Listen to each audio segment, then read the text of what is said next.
เฮาเฮ็ดบุญนะเฮ็ดบุญให้เจ้าของได้แต่ทั่วไปว่าเฮ็ดบุญเพื่ออุทิศไปถึงพ่อแม่พี่น้องปู่ย่าตายายนั่นก็คือความหวังดีความปรารถนาดีที่เฮามีต่อกันแต่ว่าโดยความเป็นจริงนั้นเฮาเฮ็ดบุญให้เจ้าของซะก่อนคันมันเป็นไปตามคำสอนพระพุทธเจ้าบุญเกิดขึ้นมีขึ้นตามเหตุผลถ้าเฮ็ดถูกต้องทำถูกต้องตามคำสอนพระพุทธองค์บุญมันเกิดขึ้นมีขึ้น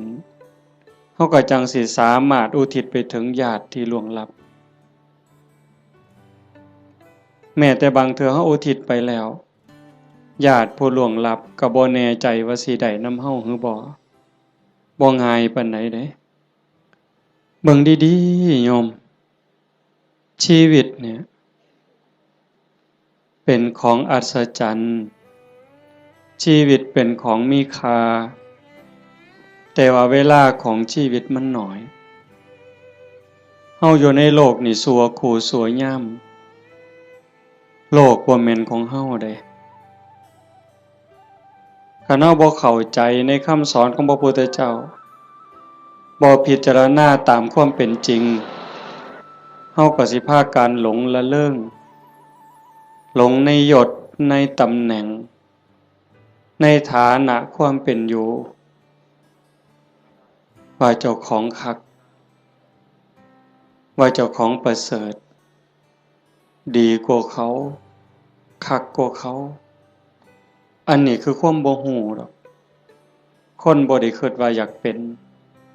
แต่ว่ากิเลสตัณหาอวิชชามันตัวเฮาก็เลยหลงไปตามมันในเมื่อวันเวลาผ่านไปคือว่ามาว่างั้นน่ะความแก่ก็เพิ่มขึ้นความเฒ่าเพิ่มขึ้นโรคภัยไข้เจ็บก็ใกล้มื้อใกล้เว้นความตายก็ใกล้เข้ามาเฮามาอาศัยโลกสัวคู่สัวยามบ่แม่นบ่อยู่อันถาวรโลกเป็นหม่องมาเยี่ย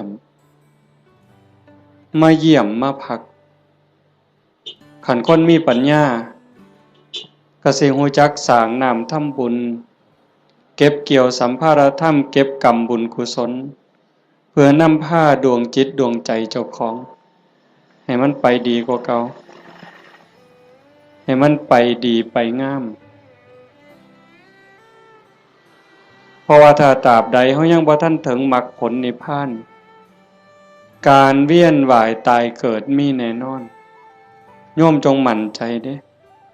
บาปมีจริงบุญมีจริงชาติหน้าชาติก่อนมีจริงนรกก็มีจริงสวรรค์มีจริงเฮ็ดดีก็ย่อมได้รับผลดีจริงเฮ็ดชั่วก็ย่อมได้รับผลชั่วจริงผู้ที่มีสัมมาทิฏฐิเบื้องต้นจังสี่ก็จังสิพยายามบ่ให้วันเวลาชีวิตผ่านไปโดยเปล่าประโยชน์พยายามสิเอากำไรให้มันเป็นชีวิตที่มีกำไรเฮามาเยี่ยมมายามมีวันเวลาที่อาศัยอยู่ในโลกนี้บ่โดนก็ถือเอาประโยชน์ให้ได้หลายที่สุดเพราะว่าเมื่อสิ้นลมหายใจปั๊บทุกอย่างคืนสู่ธรรมชาติบ่ได้หยังจากแนวนอกจากว่าโลกเป็นสถานที่ที่เฮามาเยี่ยมมาเยือนมาพักชั่วคราวในขณะเดียวกันชีวิตส่วนที่เป็นร่างกายเนี่ยก็บ่แม่นของเฮาอีกเป็นของยืมชีวิตเป็นของยืมเฮายืมมาจากธรรมชาติยืมจากดินจากน้ำจากลมจากไฟก่อกำเนิดเกิดมาเป็นร่างกายหมดเวลาก็ต้องคืนให้เขาดินเอาคืนให้ดินน้ำคืนให้น้ำลมคืนให้ลมไฟคืนให้ไฟแต่ว่าชีวิตส่วนที่เป็นจิตใจจิตวิญญาณก็ต้องเดินทางต่อไปในวัฏสงสารไปไสล่ะ บ่ฮู้ไปสู่อบายก็ได้นรกเปรตอสุรกายสัตว์เดรัจฉานผู้ที่สร้างบุญไว้บ่พอคือว่ารักษาจิตไว้บ่ดีก็ย่อมลวงลงสู่อบายแต่หากผู้ใดตั้งโตอยู่ในความบ่ประมาทคือญาติโยมทั้งหลายนี้เป็นผู้บ่ประมาทในความบ่เฒ่าบ่แก่บ่เจ็บบ่ไข้คิดว่ากูบ่ตายง่ายดอกเฮาบ่คิดบ่ประมาทในความบ่เฒ่าบ่แก่บ่เจ็บบ่ป่วยแล้วก็บ่ประมาทในวันเวลาของชีวิตมันสร้างบุญสร้างกุศลเชื่อว่าบุญกุศลนั้นเป็นที่เพิงผู้ที่เดินทางสายศีลสายธรรมละบาปบำเพ็ญบุญมันคัดเกลาจิตใจขันมันต้องจากโลกนี้ไปต้องตายลงโอกาสสิไปสู่สุคติไปสู่สวรรค์ไปสู่พรหมมันก็มีสูงแม่นว่าสิกลับมาเกิดเป็นคนอีกถ้ามันบ่ทันถึงพระอริยเจ้าขั้นสูงสุดมันก็ต้องกลับมาในเมื่อดวงจิตดวงวิญญาณมันได้เก็บเกี่ยวเอาบุญกุศลเป็นสมบัติของดวงจิตไว้หลายพอสมควรหลังจากหมดเวลาบนสวรรค์บนพรหมกลับมาเกิดเป็นคนอีกเถื่อเป็นคนงามรูปร่างหน้าตาผิวพรรณฐานะความเป็นอยู่ก็ดีสติปัญญาเฉลียวฉลาดโรคภัยไข้เจ็บหน่อยอายุยืนอันนี้เป็นเรื่องของบุญบุญเป็นผู้จัดสรรเป็นผู้ดลบันดาลเป็นผู้กำกับบุญนั่นจึงเป็นที่เพิงเป็นมิตรสหายในทุกๆสถานทุกการทุกเวลาแต่ว่าบาปนั้นมันตรงกันข้ามเป็นสิ่งตามหล่างตามพรานเป็นสิ่งที่ตามเผาล้นก่อให้เกิดความทุกข์ความเดือดร้อนคือผู้บ่ตั้งใจบ่เชื่อ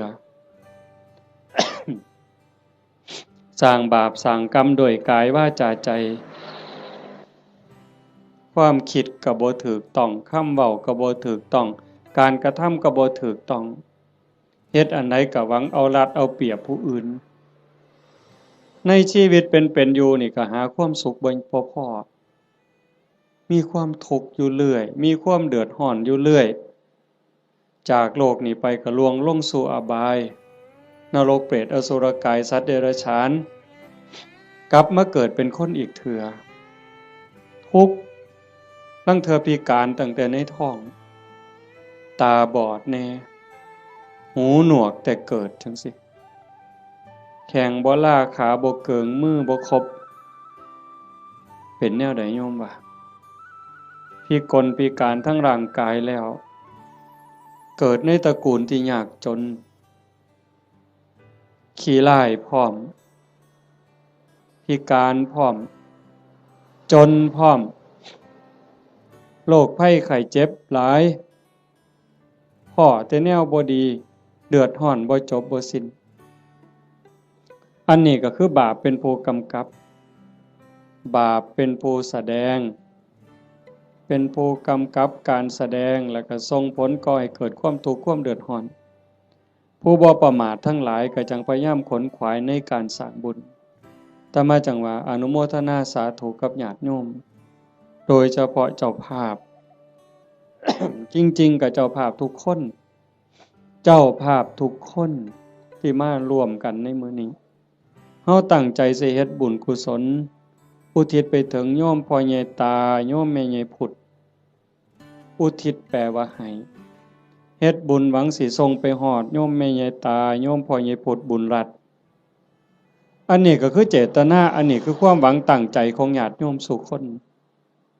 แต่ว่ามันสิเป็นไปดังใจบ่อาตมาเว้าค้างไว้ตั้งแต่ตอนต้นๆลังเถื่อเฮาคิดจังหนึ่งคิดจากได้จังสี่แต่มันก็บ่แม่นคือใจเฮาคิดหมดคันคือใจเฮาคิดหมดเฮาก็คือสิเป็นเศรษฐีกันสู่คนบ่มีผู้ใดอยากทุกข์จากคนบ่มีผู้ใดอยากขี้ร้ายตั้งแต่เลขบ่ทันซื้อก็หวังว่าสิถูกอยู่บ่ บ่ต้องเว้าถึงซื้อแล้วเด้นี่อันนั้นคือความหวังถูกเลข3ตัวก็บ่เอาสำเร็จผู้ลางคนนี่อยากถูกฮอดรางวัลที่1บุญซื้อลอตเตอรี่ครับแต่มันเป็นคือคิดบ่ล่ะตั้งแต่ของอยู่ในโลกนี่เห็นกันอยู่เว้ากันอยู่มันก็ยังบ่แม่นอันนี้สิเฮ็ดบุญให้ผู้ตายนี่ห้วยไกลแห้งไกลความคิดชาโนดโสนีพราหมณ์นั่นเพิ่นเป็นคนเฮ็ดบุญอยู่บ่อยๆแล้วก็อุทิศบุญหาญาติไปกราบทูลถามพระพุทธเจ้า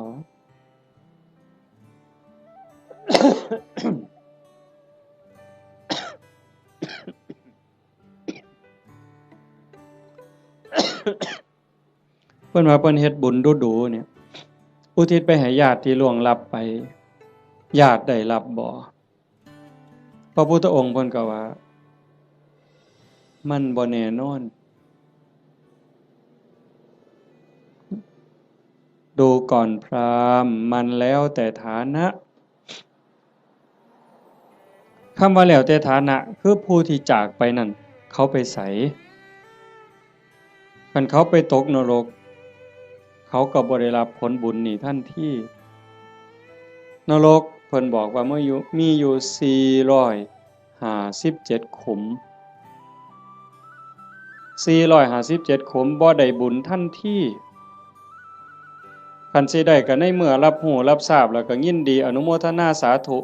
นำสิ่งที่เฮาเฮ็ดเฮาทำเขาก็จังสิได้คันไปเกิดเป็นเปรตมี12ชนิดที่สิได้บุญฉับพลันทันทีก็มีอยู่ชนิดเดียวคือปรัตถตูปชีวีอีก11กลุ่ม11คณะสิได้บุญย้อนก็เมื่อเฮาเฮ็ดถูกต้องและอุทิศไปถึงฮู้เรื่องฮู้ราวอนุโมทนาสาธุนำจังสิได้อสุรกายคือกันสัตว์เดรัจฉานคือกันถ้าไปเกิดเป็นเทวดาเขาก็กินอาหารของเทวดากินบุญเก่าเป็นพรหมคือกันคันมาเกิดเป็นคนยิ่งบ่ฮู้เรื่อง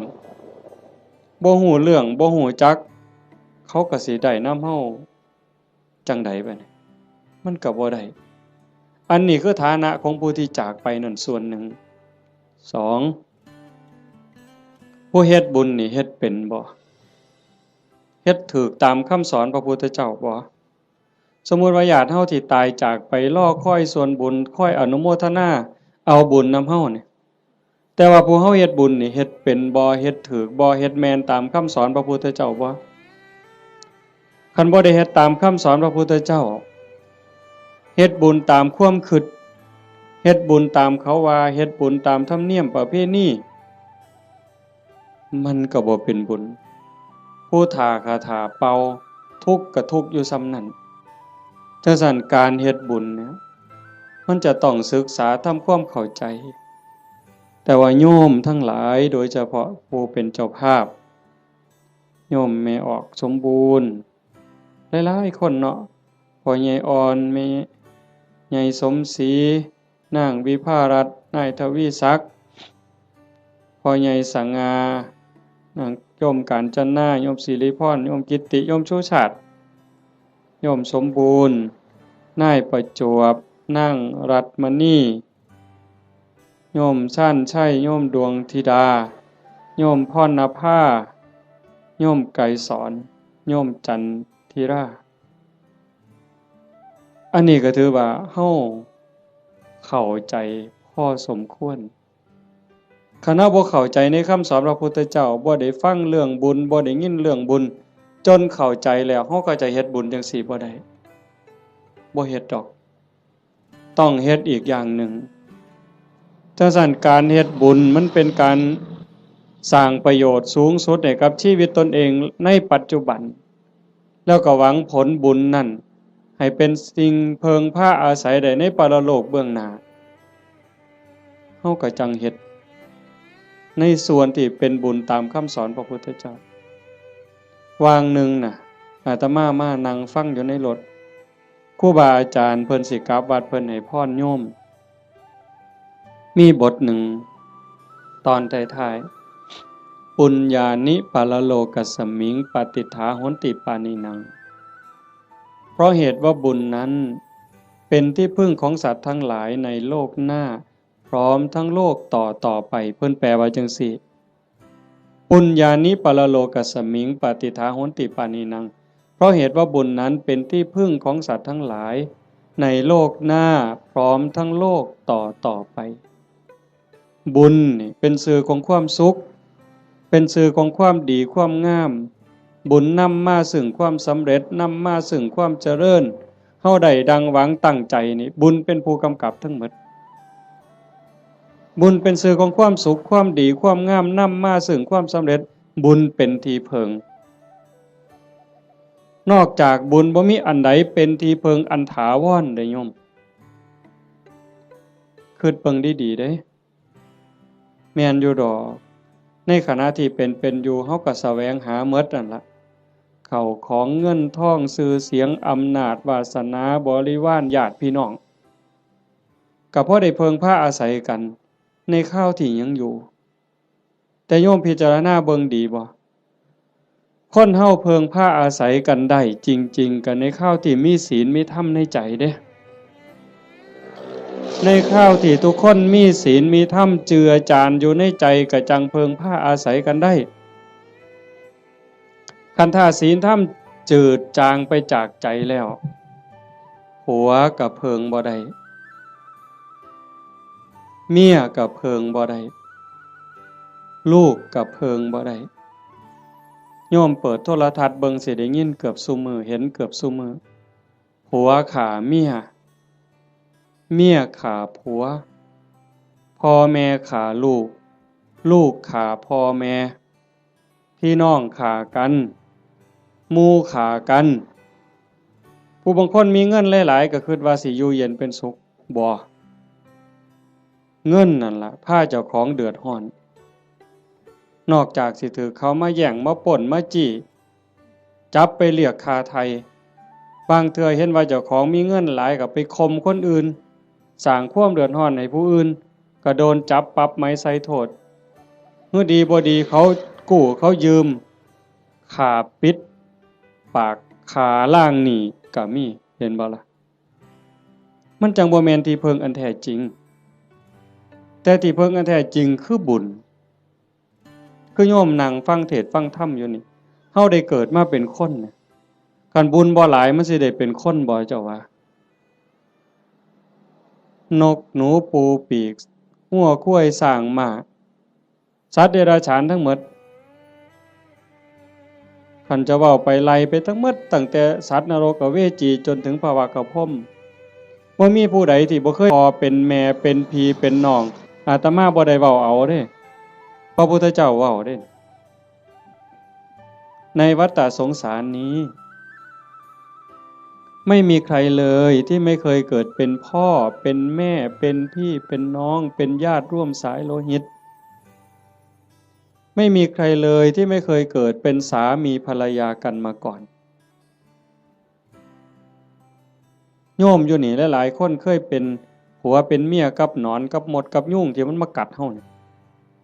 นั่นคือวัฏฏะสงสารเป็นหยังเขาต้องไปเป็นแบบนั้นนั่นคือบุญเขาบ่พอสร้างบาปสร้างกรรมเฮามีบุญหลายได้รักษาศีล5ไว้มีกุศลกรรมบท10พอสมควรจังทรงให้เฮาได้เกิดมาเป็นคนได้เกิดมาเป็นคนแล้วบ่คือกันเห็นบ่หน้าตาบ่คือฐานะบ่คือสติปัญญาบ่คืออุปนิสัยใจคอบ่คือกันคนเดียวกันโยมเคยสังเกตเบิ่งเจ้าของบ่ตั้งเทื่อหูสองข้างบ่คือกันเด้แต่ละคน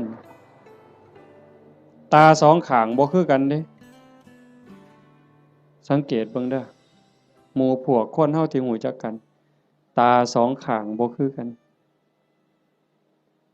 ตั้งเทื่อดังเนี่ยปีกจมูกเนี่ยบ่คือกันเด้นิ้วมือนิ้วตีนคนเดียวกันก็บ่คือกันมือข้างซ้ายเป็นจังหนึ่งข้างขวาเป็นจังหนึ่งเป็นหยังก็เป็นจังซั่นคันให้พระเจ้ามาออกแบบเอาคันว่าพระเจ้าเป็นผู้สร้างคันพระเจ้าเป็นผู้สร้างอาตมาว่าคนสิคือกันหลายเติบอยู่เด้เราสิขี้คร้านเฮ็ดแบบพิมพ์เนาะ ก็สิเฮ็ดพิมพ์มาคือรอพระพุทธรูปนี่เทเขามันก็สิคือกันหมดนะแต่มันบ่แม่นจังซั่นคนสิดีสิงามสิเฉลียวฉลาดสิโง่สิเป็นอันใดก็แล้วแต่ก็ขึ้นอยู่กับกรรมแปลว่าการกระทำการกระทำของตนเองที่ถึงพร้อมโดยเจตนาบ่ว่าสิกระทำทั้งกายทั้งวาจาทั้งใจถ้าคิดดีทำดีเฮ็ดดีเนี่ยเป็นกรรมดีก็ต้องได้รับผลดีเฮ็ดบ่ดีทำบ่ดีเป็นกรรมบ่ดีก็ต้องได้รับผลบ่ดีในเมื่อมันเป็นจังซั่นพระพุทธเจ้าเพิ่นจึงบอกว่าบุญนั่นเป็นที่เพิงโยมทั้งหลายก็อยากได้บุญโยมไม่ออกผู้เป็นเจ้าภาพญาติโยมทุกคนมาร่วมฟังเทศน์ฟังธรรมมาร่วมบุญร่วมงานมาเพาะมาโม่นั่นก็คือเฮาอยากได้บุญแต่ว่าการเฮ็ดบุญนั่นเฮ็ดจังได๋มันจังสิได้หลายขึ้นกว่าเก่าปู่ย่าตายายเพิ่นบอกว่าเฮ็ดบุญกฐินมันได้บุญหลายโยมก็ตั้งอกตั้งใจอยากเฮ็ดบุญกฐินในชีวิตหนึ่งให้มันได้เป็นเจ้าภาพทอดกฐินมันสิได้บุญหลายอาตมาก็ว่าเป็นไปได้ถ้าเฮ็ดเป็นเด้ถ้าเฮ็ดบ่เป็นมันก็บ่เกิดบุญคำโบราณเพิ่นว่ามีกฐินบูดกฐินเน่ากฐินเศร้าหมองอีหยังเพิ่นว่าแต่คันเฮ็ดเป็นบัดมันก็งดงามเป็นที่เพิงพาอาศัยได้ในชีวิตนี้ในชีวิตหน้าบ่จบบ่สิ้น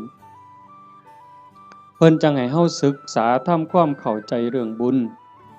ปุญญะเมวะโสสิกขยะอายตัตถังสุขินทริยัง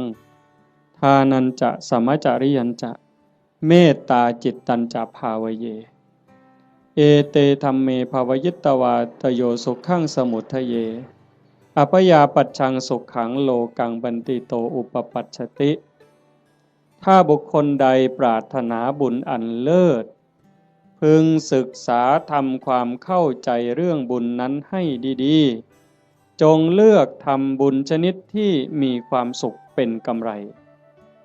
โยมฟังเข้าใจบ่เนี่ยถ้าบุคคลใดปรารถนาบุญอันเลิศ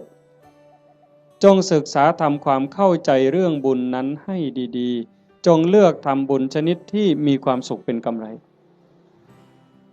คำว่าบุญอันเลิศคือบุญประเสริฐดีงามประเสริฐเลิศเลิศก็แสดงว่าต้องมีสิ่งที่ตรงกันข้ามนั่นคือบุญกระจอกบุญกระจอกบุญบ่พอสิได้ประโยชน์ไปเย้าก็เอิ้นว่าบุญคือกันอยู่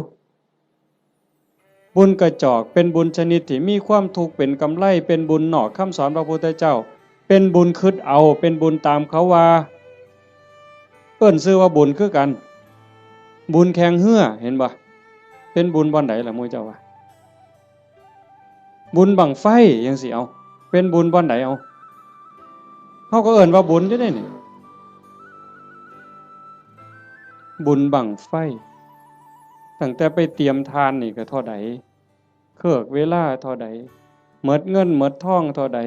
ผัวเมียผิดกันเท่าใดหมดให้หมดหน้าไปเท่าใดได้ปาลูกปาผัวปาเมียเท่าใดนั่นบ่บุญตายเท่าใดพิการเท่าใดนั่นคือบุญบ่นะนี่บุญตามเขาว่าบุญแข่งเหือคือกันนั่นคือบุญกระจอกอาจสิลงทุนเป็นล้านผู้ว่าราชการจังหวัดมาเป็นประธานเปิดพุ่นได้เฮ็ดบักอย่างใหญ่นี่นั่นคันระดับจังหวัดก็ยังแต่คักหลายกว่าเก่าดีบ่ดีก็ฆ่ากันตายในงานนั้นอันนั้นคือบุญกระจอกอาจสิลงทุนเป็น100 ล้านพันล้านก็ได้แต่บ่แม่นที่เพิงบ่ได้เป็นสมบัติของจิตของใจหยังเลยบุญตามเขาว่าบุญตามประเพณี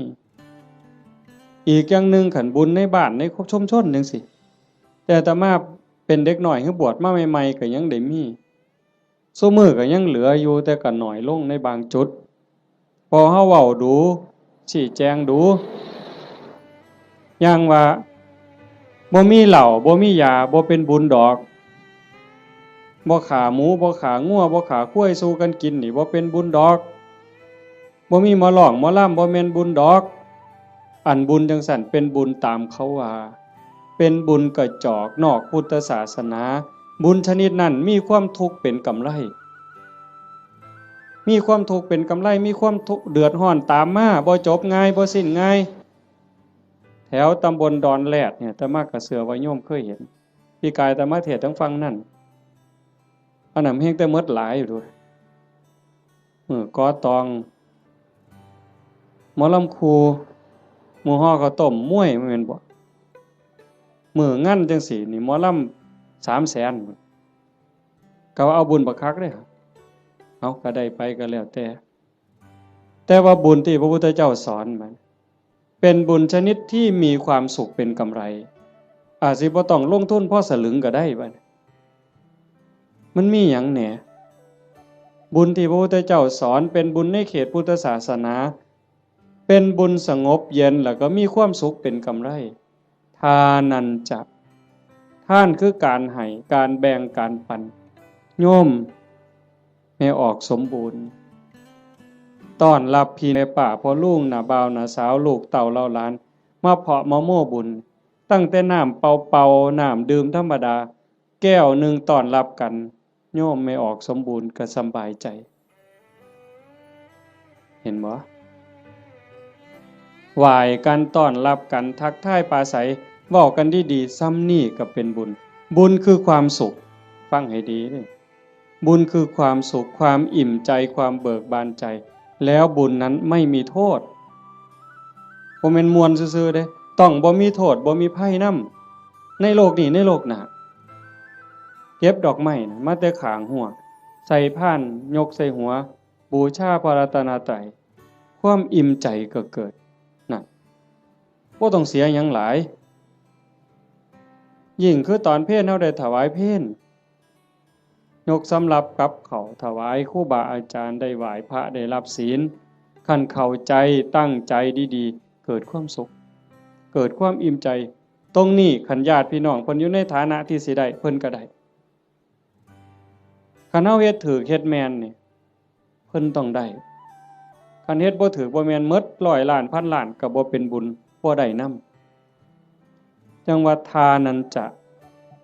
ท่านคือการให้การแบ่งการปันตั้งแต่อามิสทานวัตถุทานข้าวน้ำสามปลาโภชนาอาหารปัจจัย4ทั้งหมดที่เฮาถวายกับหมู่สงฆ์ก็แล้วแต่อันนี้มันเกิดความสุขขันยิ่งธรรมทานให้ความรู้ให้ความเข้าใจที่ถูกต้องให้คำแนะนำที่เป็นประโยชน์ในการดำรงชีวิตที่เป็นศีลเป็นธรรมเป็นไปเพื่อความถูกต้องดีงามอันนั้นเป็นธรรมทานอานิสงส์ก็ยิ่งใหญ่กว่าเก่าบัดคันเลยไปฮอดอภัยทานล่ะให้อภัยญาติโยมเคยเป็นอยู่บ่เฮาเครียดให้คนเครียดให้หมู่ก็ตามให้เอื้อยให้อ้ายก็ตามให้พี่ให้น้องก็ตามให้ลูกให้หลานหรือให้ลูกไผลูกเขยเฮาเครียดเฮาขมกักไว้ในใจนี่มันทุกข์มันอุกมันอังแต่คันเฮารู้จักให้อภัยปั๊บอโหสิปั๊บมันก็คือกับบงหนองบงเสียนเคยตำมือตำตีนตำแข้งตำขาก็เอาซ้ำมือนี่ล่ะไปเสียนไม้ไผ่น้ำขอบเตียงขอบหยังมันเตรียมตำมือเข้ามานี่มันก็บ่พอล้มพอตายแต่มันนั่นเดียดอยู่เรื่อยบัดเฮาตัดสินใจบงออกเคลียร์เอาหนามนั่นออกเอาเสียนนั่นออกปั๊บโล่งการให้อภัยก็เป็นจังซั่นฝีจังสิโยมเคยเป็นฝีบ่แต่ต่อมาเป็นเด็กน้อยฝีอยู่ก้นอยู่กับโพกโยมไม่ออกเพิ่นกีบักเขียบแหงกับเปลือกบักงิ้วกีจนมันใหม่ดำๆเอามาผสมกับปูนเคี่ยวหมากเอามาแปะมันดูดจูดปวดแต่มันคือยับออกปืดบ่โดนหัวฝีหลุดปกออกมาเศร้าเจ็บเศร้าปวดทันทีนั่นคือท่านเด้นี่อามิสทานก็มีประโยชน์บ่น้อยอานิสงส์บ่น้อย อานิสงส์สิเป็นขันเป็นตอนขันเรามันสิยาวโพดเอาง่ายๆซ้ำพื้นฐานเนี่ยซ้ำสิเอาบุญเนาะโยมเนาะคือเมออกเมคั่วเนี่ยเฮ็ดอยู่เฮ็ดกินคือมาจังซี่ล่ะโจมปลาเขาพระน้ำสู้กันกินแล้วบัดกินแล้วสิเอาถ้วยเอาซ้ำไปล้างคันเมคั่วเข้าใจจักน้อยสิเอาบุญเนี่ยเศษอาหารนี่เคลียร์ลงขยะแล้วมีแต่คราบไขมันคราบน้ำแกงเอียงต่างๆที่มันติดอยู่กับถ้วยกับจานแม่ครัวเอาน้ำเทใส่แล้วก็มือลูบในแก้วในถ้วยในจานนั่นแล้วก็คิดในใจก่อนสิเทน้ำลงดินโอ้ยน้ำเศษอาหารรสชาติอาหารติดอยู่กับน้ำนี่เทลงไปในดินให้สัตว์อาศัยในดินมันได้กินเด้อพวกขี้ไก่ดักไก่เดือนไก่มันได้กินแล้วไก่มันอยู่ดีมีแห้งสุขกายสุขใจเด้อแล้วเทลงไปปุ๊บ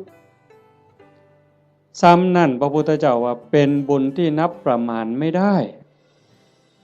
แค่นี้เด้อโยมเพราะท่านได้เป็นหยังย้อนได้นี่เป็นบุญหลายจนนับประมาณบ่ได้ซ้ำเฮานับบ่ได้แล้วว่าฝนตกเนี่ยมันจักเม็ดแม่น้ำมูลแม่น้ำโขงแม่น้ำเจ้าพระยาหรือน้ำในทะเลเฮานับบ่ได้ว่ามันจักซ่อนจักแก้วจักขวดจักลิตรจักแองจักโองเฮาบ่สามารถจะนับได้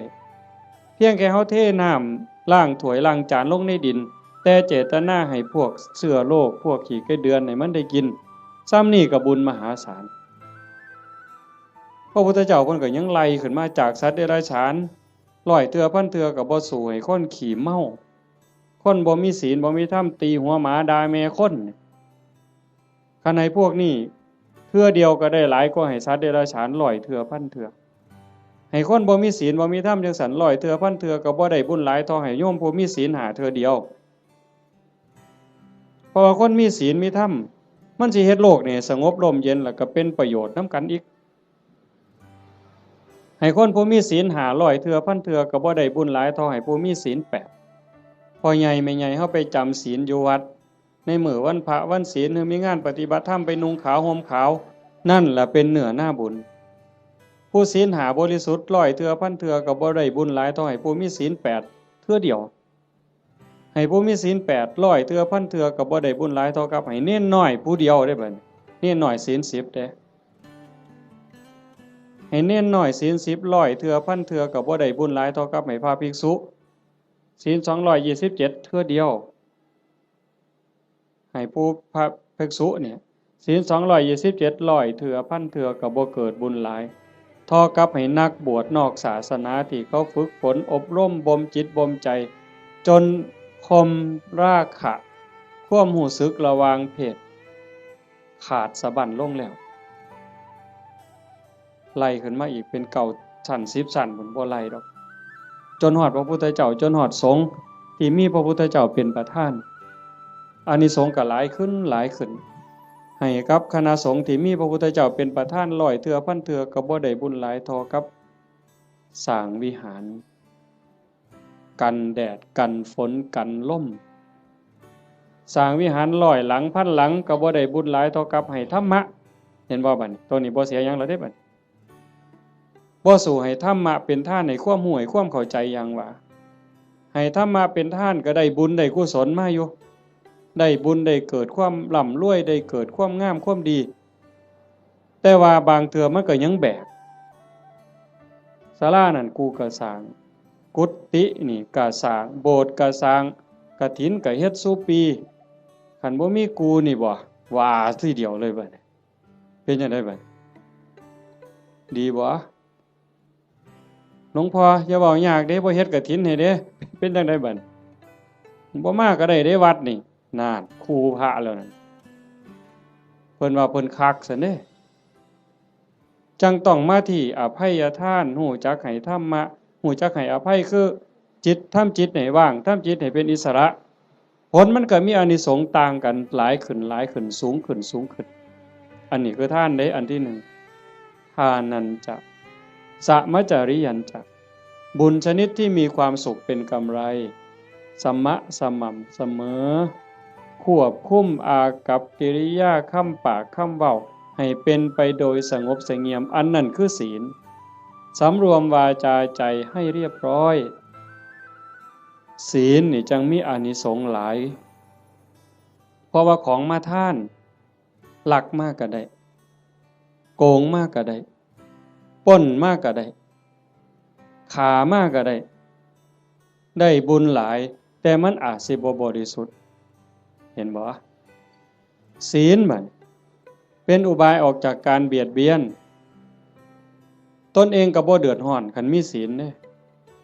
คนอื่นก็บ่เดือดร้อนเป็นหยังโยมก็เข้าใจอยู่ศีลข้อที่1เจตนาเป็นเครื่องงดเว้นจากการทำสัตว์ที่มีชีวิตให้ตกร่วงบ่ว่าถึงขาเลยแม้แต่เบียดเบียนเขาหักแข้งหักขาหักปีกเขาก็บ่เฮ็ดให้เขาผากพ่อผากแม่ผากลูกก็บ่เฮ็ดมันเป็นทุกข์มันเดือดร้อนคันเฮามีศีลข้อที่1โลกทั้งใบก็สงบบ่มีผู้ใดย้านไผสิทำอันตราย2ทรัพย์ที่ดินที่ดอนเงินทองแก้วแหวนของผู้ใดผู้ใดก็หักของผู้ใดก็แพงเขาก็คือเฮาเฮาก็คือเขาชีวิตและทรัพย์สินกันว่าข้อที่1อีกจักหน่อยร่างกายอย่าว่าแต่มาเข็นมาขาเถาะทุบตีก็บ่เอาไปเอามานี่แม่ออกพ่อออกเคยเป็นบ่หมอสิฉีดยาป้องกันโรคป้องกันภัยเขาสิฉีดวัคซีนบ่ให้เฮาเจ็บเฮาป่วยบางเทื่อก็เจ็บบ่ให้เขาฉีดตั้งแต่ไปโรงเรียนนี่ครับว่าหมอสิฉีดยามื้ออื่นนี่ห้วยข่อยไข้ลดแล้วข่อยบ่ไปแล้วเห็นบ่นั่นคือชีวิตเขาก็คือเฮาคือเขาทรัพย์สินสมบัติคือกันข้อ3ลูกหลานผัวเมียพี่สาวพี่ชายน้องสาวน้องชายผู้ใดก็คือกันผู้ใดก็ฮักผู้ใดก็หวงญาติพี่น้องของเจ้าของสามีภรรยาลูกหลานเจ้าของคันเฮาเห็นอกเห็นใจกันจังซี่คันบ่ได้แต่งการแต่งงานบ่แม่นว่าเฮาฟังคือตื้นๆเข้าใจกันเพิ่นๆว่าศีลข้อที่3นี่ไม่ให้ล่วงเกินสามีภรรยาคนอื่นจริงๆบ่แม่นแต่ผัวเขาเมียเขาเด้ลูกหลานพี่สาวพี่ชายน้องสาวน้องชายคันบ่ทันได้เข้าพิธีแต่งงานสมรสพ่อแม่เขาบ่ทันอนุญาตเฮาไปล่วงเกินเขาก็ผิดศีลข้อนี้หมดข้อ2เจตนาเป็นเครื่องงดเว้นจากการถือเอาสิ่งของที่เจ้าของเขาไม่ได้ให้สิยักยอกสิปล้นเอาลักเอาว่าห้ามลักเดี๋ยวปล้นเอาซะดอกมันสิว่าก็บ่แม่น4เจตนาเป็นเครื่องงดเว้นจากการพูดเท็จเฮาก็บ่อยากให้ไผตัวเฮาบ่อยากให้ผู้ใดมาเว้าให้เฮาผิดอกผิดใจบริวารคือว่าองค์ประกอบที่จะเฮ็ดให้มันผิดให้มันเศร้าหมองนี่นอกจากโกหกแล้วก็ยังมีเว้าส่อเสียดยุยงให้แตกเหล่าสามัคคียุให้ผู้นั้นผิดกับผู้นี้เว้าเพ้อเจ้อไร้สาระหาแก่นสารบ่ได้เว้าคำหยาบคำห้ายคำด่าที่ฟังแล้วเฮ็ดให้ทุกข์ใจเจ็บใจอันนี้ก็ต้องงดเว้นอันนี้เป็นศีลเนี่ยเจตนาเป็นเครื่องงดเว้นจากการดื่มเสพเครื่องดองของเมาเฮาก็สิคิดว่าแต่บ่กินเหล้าอย่างเดียวบ่ให้กินเหล้ายาม่าสูบได้บ่กัญชาเฮโรอีนได้บ่จริงๆเพิ่นมีทั้งสุราทั้งเมลัยทั้งของเมาต่างๆคันเฮาไปเสพไปสูบทั้งอมทั้งดมทั้งเคี้ยวเฮ็ดให้ขาดสติสัมปชัญญะบางเทื่อเป็นบ้าอย่างมันคั่งยาบ้าจับแม่เจ้าของปาดคอพ่อเจ้าของปาดคอมันดีบ่ใดบัดคันเฮาเฮ็ดได้จังซี่มันก็เป็นเครื่องคุ้มครองบ่เบียดเบียนตนเองบ่เบียดเบียนผู้อื่นความเดือดร้อนก็บ่ต้องเกิดขึ้นในโลกในสังคมอันนี้คือบุญชนิดที่มีความสุขเป็นกำไรที่พุทธเจ้าเพิ่นสอนข้อที่2 3เมตตาจิตตัญจภาวะเยสร้างความหักความแพงความเมตตาความหวังดีต่อกันให้มันหลายขึ้นให้มันเจริญขึ้นอย่างเฮาเฮ็ดสมาธิเบิ่งญาติโยมหลายๆคนท่าทางนี่เฮาเป็นคนวัดคนว่าจำศีลภาวนาไปปฏิบัติธรรมนำครูบาอาจารย์บนหันบนนี้ สังเกตเบิ่งบ่เวลาเราเดินจงกรมโดยความตั้งใจล้อมสติในอารมณ์ปัจจุบันเวลามานั่งสมาธิก็มีสติที่ลมหายใจเข้าออกคัน10นาทีผ่านไป20นาทีผ่านไปคันฮอด30นาทีแห่งแต่สุดยอดคันเรามีสติในอารมณ์ปัจจุบันลมหายใจเข้าก็ฮู้ลมหายใจออกก็ฮู้ลมสั้นก็ฮู้ลมยาวก็ฮู้ใจโยมสินิ่งใจนิ่งใจสบายกายเบาจิตเบาความรู้สึกที่เป็นสุขมันจะเกิดขึ้นสมองก็ปลอดโปร่งเบากายเบาใจความคิดอันดีอันงามเกิดขึ้นมาคันมันหลายไปกว่านั้นอีกสงสารคนรู้โตนคนบ่เว้าแต่ว่าคนที่ฮักกันแพงกันเด้แม้แต่คนเป็นครูกรรมครูเวรด่าเฮากลั่งแกเฮาเบียดเบียนข่มเหงเฮาก็สิมีความเมตตาให้เขารู้โตนเขาอีกต่างหากเขาเบียดเบียนข่มเหงฆ่าตีเฮานี่สิเอาโทษเอาเรื่องผู้อื่นสิเอาโทษยุให้เอาโทษจับเข้าคุกเข้าตารางปรับไหมใส่โทษเฮาผู้ถูกตีถูกฆ่าหัวล้างข้างแตกแขนหักขาหักบางเทื่อโอ้ยบ่ว่าหยังดอกรู้โตนมันให้อภัยมันซะเห็นบ่คันคนในโลกมีจิตสภาพนี้ล่ะโยมว่ามีใจเป็นจังซี่ล่ะที่โอบอ้อมไปด้วยศีลด้วยธรรมจิตที่ถูกห่อหุ้มด้วยศีลด้วยธรรมด้วยความเมตตาต่อกันโลกมันสิเป็นจังไดโยมว่าที่มันวุ่นวายอยู่จังซี่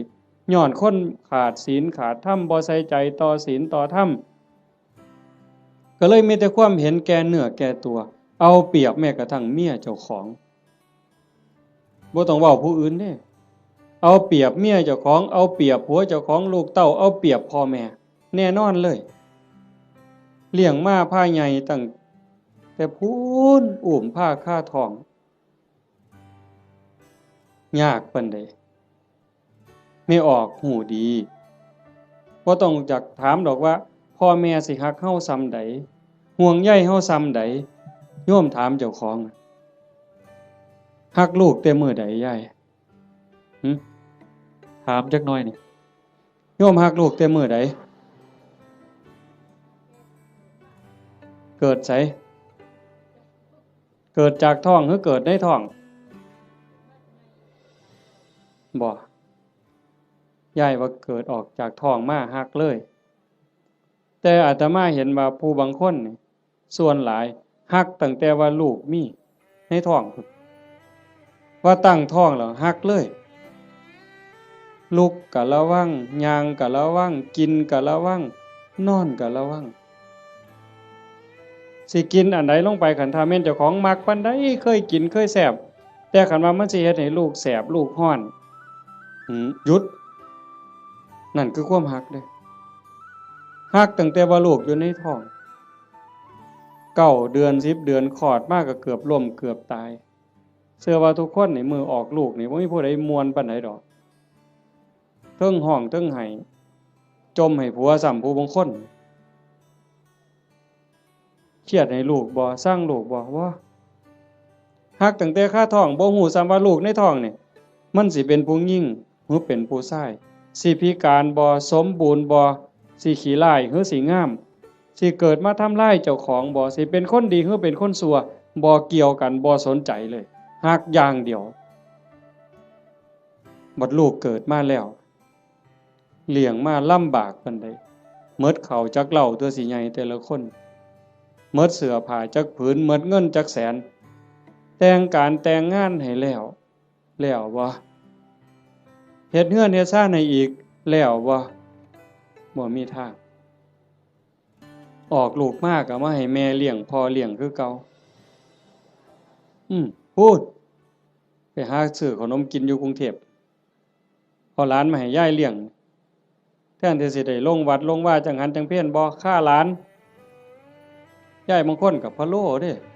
เอาแต่หลานมาอ้างยากแทนที่สิได้เข้าวัดเข้าว่าเตรียมตัวตายเอาบุญให้หลายๆบ่เอาหลานมาอ้างขี้คร้านไปวัดเงินเดือน500ก็ซื้อขนมจนเกลี้ยงบ่ได้ ว่าเลี้ยงหลานใหญ่แล้วก็สิไข่ดอกเพิ่นหลานใหญ่มันละออกเรียนมาอีกตายเจ้าเสร็จอีกคือเก่าไปบ่รอดเพิ่นว่าเฮ็ดจังไดบัดนี้สิมาวัดตอนมาอยู่ข้างกำแพงบ่เมื่อเลยมาเทื่อเดียวอยู่เลยเด้อบัดนี้ฮู้แม่นแนวซั่นบ่เห็นบ่คันเฮาได้พิจารณาอีหลีอีหลอนี่จากทานมาสู่ศีลมาสู่ภาวนาความเมตตาหวังดีต่อกันมันสิเกิดจริงๆการสร้างบุญการเฮ็ดบุญมันมีรายละเอียดหลายโยมตั้งแต่การให้ทานซื่อๆนี่ทานอย่างเดียวนี่น้ำขวดเดียวข้าวปั้นเดียวผักเส้นเดียวก็ตามบุญต่างกันอยู่ที่เจตนาคันให้ด้วยความศรัทธาเชื่อในคำสอนของพระพุทธเจ้าบาปมีบุญมีชาติหน้าชาติก่อนมีเชื่อมั่นใจจังซั่นเนี่ยเวลาผลบุญมันออกมาออกผลเฮาสิเป็นคนรวยพร้อมงามพร้อมปัจจุบันก็จิตใจร่ำรวยบุญกิริยามารยาทก็งดงามงามภายนอกงามภายในงามภายในทรงไปสู่ภายนอกเกิดชาติใหม่พบใหม่งามพร้อมรวยพร้อมนี่กันในท่านโดยศรัทธาแปลว่าเชื่อใจหมั่นใจไว้ใจว่างใจ2ให้ท่านด้วยความเคารพในวัตถุท่านเคารพในผู้รับท่าน จะมาเว้าข้างไปตอนต้นมันแล้วแต่ฐานะที่ชาโนโสนิพามถามพระพุทธเจ้ามันแล้วแต่ฐานะมันมีหลายระบบอีกหลายเหลี่ยมอีกผู้รับท่านน่ะมีศีลมีธรรมบ่อย่างคือทอดกฐินนี่ครูบาอาจารย์เพิ่นมีศีลมีธรรมได้ฝึกฝนได้อบรมมื้ออื่นเวลาพ่อใหญ่พาไปกล่าวกฐินฮือย่ายผู้เป็นเจ้าภาพอุ้มผ้ากฐินถวายเนี่ยมื้อนั้นอาตมาไปเห็นอยู่วัดหนึ่งเพิ่นนิมนต์ไปรับนำเพิ่นเขียนคำถวายให้เจ้าภาพนี่อุ้มผ้าไตรจีวรตั้งนะโมแล้วก็พาหมู่ว่าอิมังพันเตกฐินะจีวรทุตสังอาตมาก็เหลียวเบิ่งหน้าเจ้าภาพก็คิดเบิ่งใจเจ้าภาพคิดเบิ่งใจญาติโยมอีกหลายๆคนโยมว่าเป็นตาอ่อนซ่อนบ่ในชีวิตหนึ่งเฮาได้อุ้มผ้าไตรจีวรกล่าวถวายสังฆทานถวายผ้ากฐินว่าเป็นบุญใหญ่เป็นบุญสุดยอดมันสิเป็นความภูมิใจสิเป็นบุญปานใดโยมว่าคิดเบิ่งเด้อยายชีวิตหนึ่งนี่เฮาให้ได้เฮ็ดคันบ่ได้เฮ็ดกองใหญ่เป็นเรื่องเป็นราวคือเพิ่นกลับไปห่วมเพิ่นเฮ็ดได้อันนี้คือสิ่งที่ได้เด้บุญเนี่ยติดตามไปในโลกนี้โลกหน้าหน้าที่ไผได้เฮามาอาศัยโลกชั่วคราวบ่แม่นของเจ้าของดินนี่สิว่าของเฮาซั่นบ่หน้านี่สิว่าซื้อเจ้าของในโฉนดสิภูมิใจซั่นบ่มันสิภูมิใจจักมื้อจักหน่อยเขาก็เปลี่ยนเป็นชื่อผู้อื่นเฮ้ยอยู่ในทะเบียนบ้านมันเจ้าสิสถานะเจ้าบ้านนี่ชื่อขึ้นก้อนหมู่นั่นสถานะเจ้าบ้านน่ะจะร้องตายบางทีพอ24ชั่วโมงยังเขามาทับตาแดงใส่ปรับหล่นตายว่าซั่นว่าเจ้าบ้านเจ้าบ่ต้องไปไสเด้อเจ้าอยู่หั่นเด้คันแม่นเจ้าบ้านอีหลีนั่นต้องเป็นเจ้าของอยู่ตลอดมันบ่แม่นหน้าก็บ่ได้สวนก็บ่ได้รถก็บ่ได้บ่ได้หยังจักอย่างแนวใดคือบุญนี่แนวใดเพิ่นจังว่าต้องทำความเข้าใจอีหยังให้มันหลาย